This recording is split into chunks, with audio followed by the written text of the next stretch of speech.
I think something's wrong. My voice sounded small against the cold hum of the pre-op room. The heart monitor beeped in a steady rhythm, like it knew I was terrified and didn't care. My name is Elise Carter. I'm 27. I was about to let strangers stop my heart and pray they could restart it. And the only family I had was a row of gray text bubbles that still said delivered, not read. I stared at my phone again. Group chat. Family circus, circus tent. Me. They're moving me into surgery now. Me. Doctor says there could be complications with the anesthesia. Me. Can one of you pick up? I'm scared. 3 messages. All blue. No replies. My thumb hovered over my brother's name. Liam. My nail was chipped on one side. I'd meant to fix it, but life kept happening faster than my polish could dry. I hit call. It rang once. Twice. 3 times.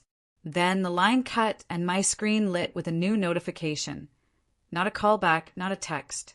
Liam Carter added a new story. Curiosity stabbed harder than the 4 in my arm. I tapped it open. There he was, my big brother, holding a neon drink at a crowded beach bar, sun on his shoulders. The caption, if it's your day, water wave, sun, #blessed. I watched the video loop, waves, and his laugh fighting with the distant hospital intercom, calling a code for someone else's crisis. Miss Carter!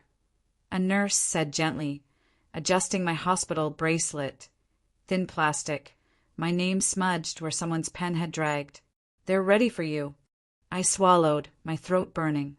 I typed one last message into the family chat before they rolled me away. Something's wrong. This time I watched it sit there. Delivered. Not answered.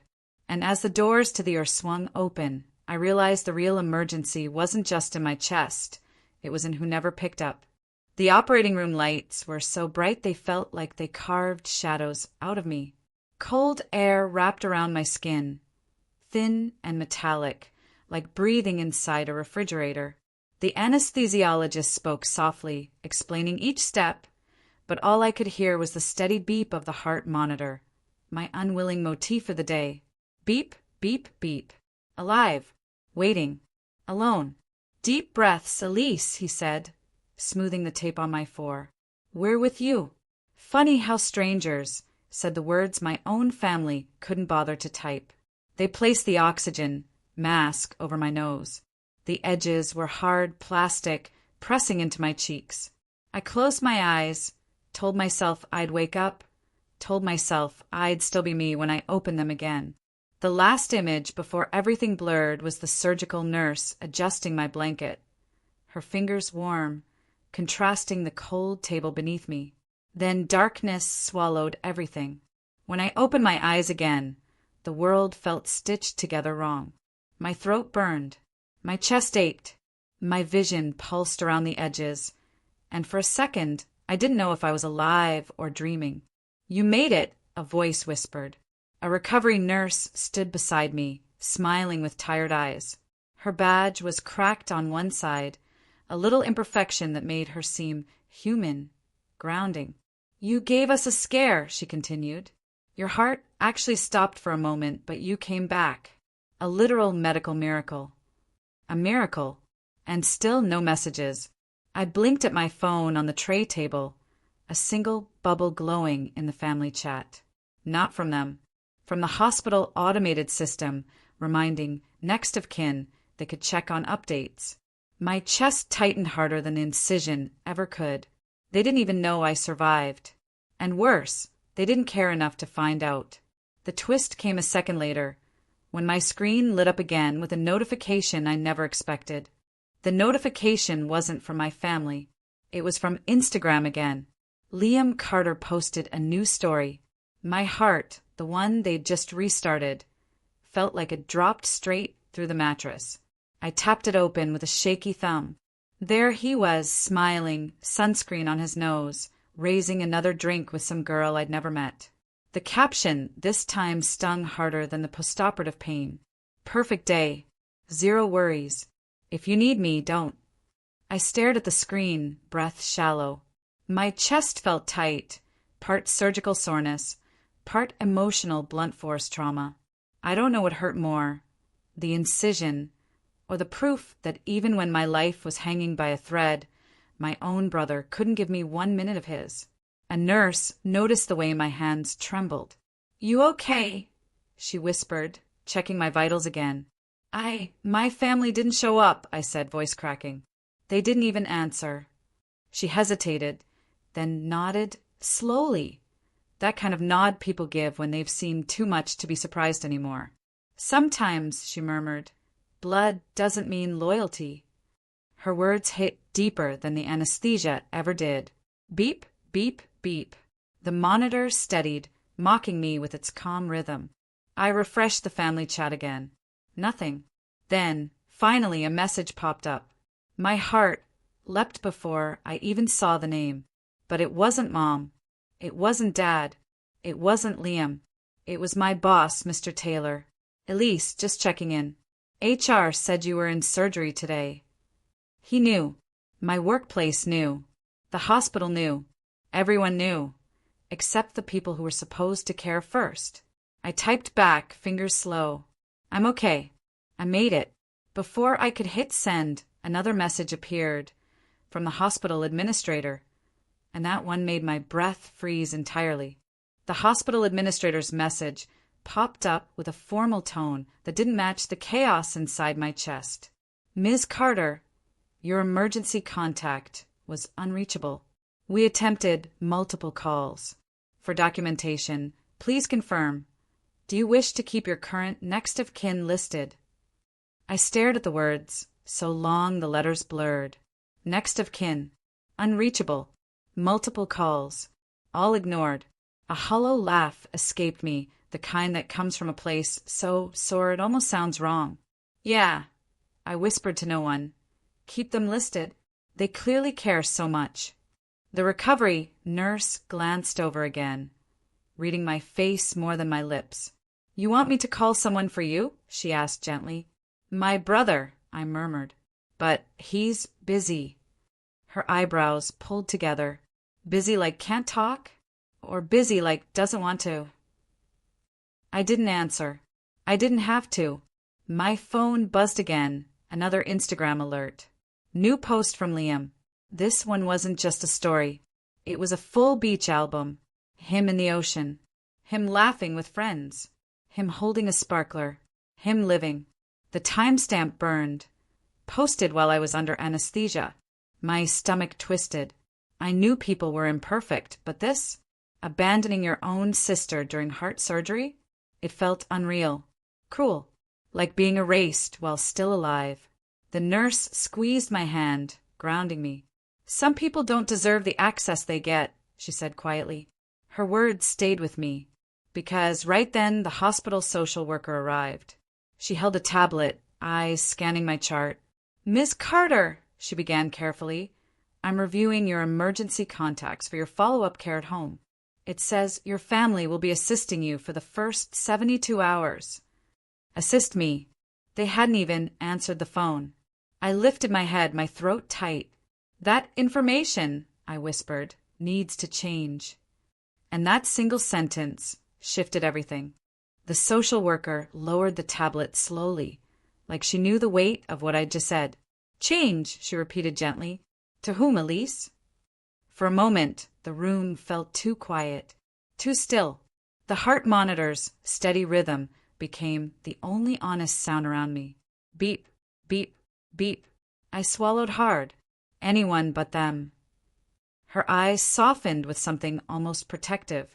"We can list a friend, coworker, neighbor, whoever you trust." Trust.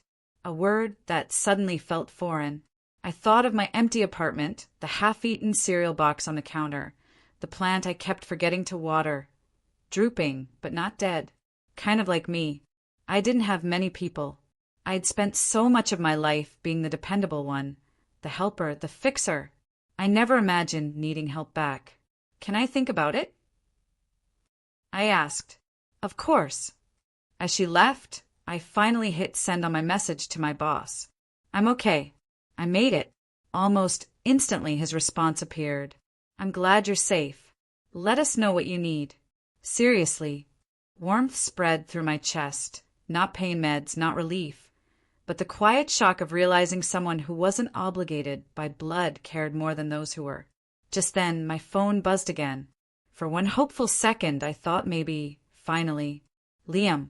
But no, it was a tag notification. Your brother mentioned you in a comment. My pulse jumped, fingertips cold as I opened it. On his beach post, someone had asked, "Where's your family today?" And Liam, my brother, my emergency contact, my only sibling, had replied, "My sister? No clue. She's dramatic. Probably fine. Probably fine." During heart surgery, the words sliced deeper than any scalpel. But I didn't cry. Not this time. Instead, something inside me hardened, cold, sharp, precise. A shift, because the hospital wasn't done with its notifications. And the next one changed everything. The next notification wasn't a message. It was an email.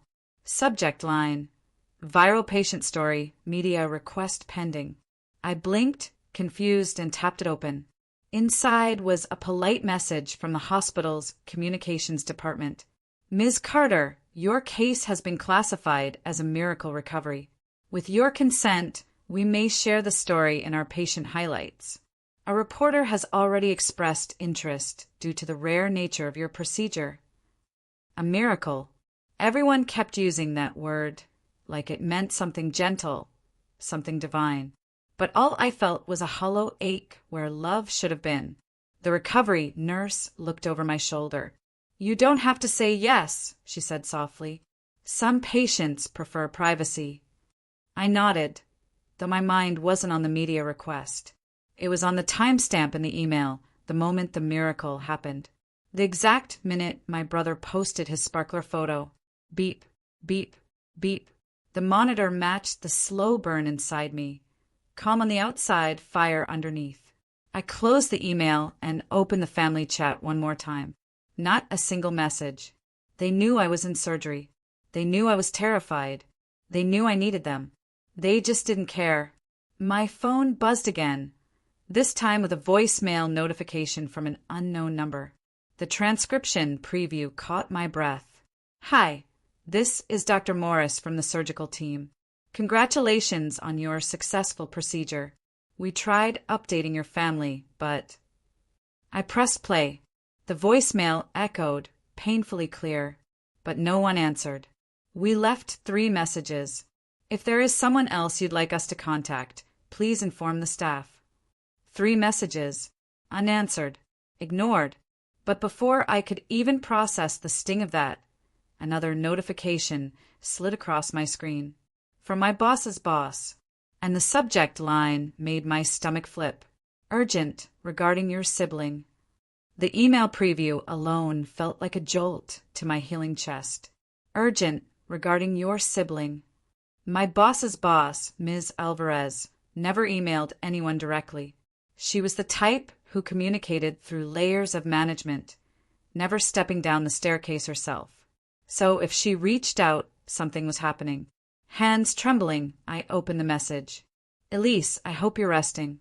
Please know the team is fully supporting your recovery. I'm contacting you because a colleague of mine forwarded a viral hospital update, your miracle case. She recognized your last name. Your brother is interviewing tomorrow for a position at her firm. She saw the post of you in critical condition and said verbatim, 'Your sibling you didn't check on. I need to rethink this hire. Thought you should know.'" I stared at the words until they swam. The breath left my lungs in a slow, stunned exhale. My brother, carefree on a beach, posting drinks and sunsets, ignoring every call, calling me dramatic online. And now, his actions weren't just cruel. They were public. The miracle story the hospital had drafted, the one I hadn't even approved yet, had already circulated internally. Someone saw it. Someone recognized our last name. Someone put 2 and 2 together. While his sister was in life-or-death heart surgery, he was partying. He didn't just abandon me. He exposed himself. I reread the email, feeling something shift again, But this time it wasn't pain. It was clarity. Concrete, steady, cold as the ore table I'd woken up on. I didn't need revenge. I didn't need confrontation. All I needed was the truth. And the truth was already doing the work for me. My phone buzzed once more. A message. From Liam. For words. Why is this trending? His message sat on my screen like a bad joke. Why is this trending? No, are you okay? No, did you make it? No, I'm sorry I wasn't there. Just panic, not for me, but for himself. I didn't respond. I let the silence do what years of conversations never could. Tell the truth. A few hours later, Ms. Alvarez emailed again. He didn't get the job. They reviewed his socials. The beach posts, the comment about you being dramatic, the timing.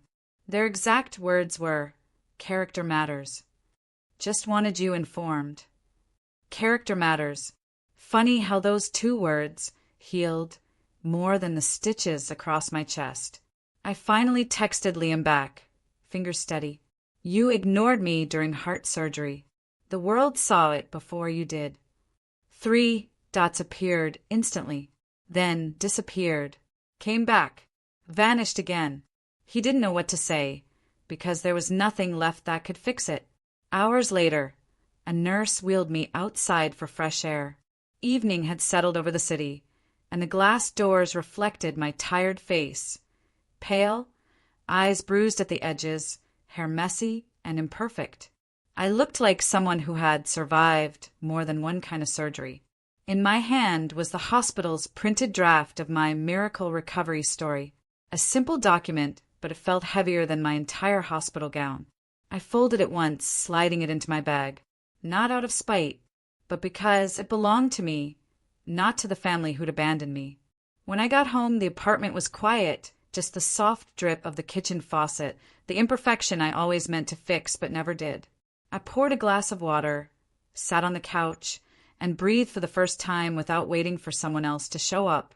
If family is defined by action, not blood, then mine had already revealed themselves. My heart had stopped, restarted, and come back knowing exactly who deserved a place in it.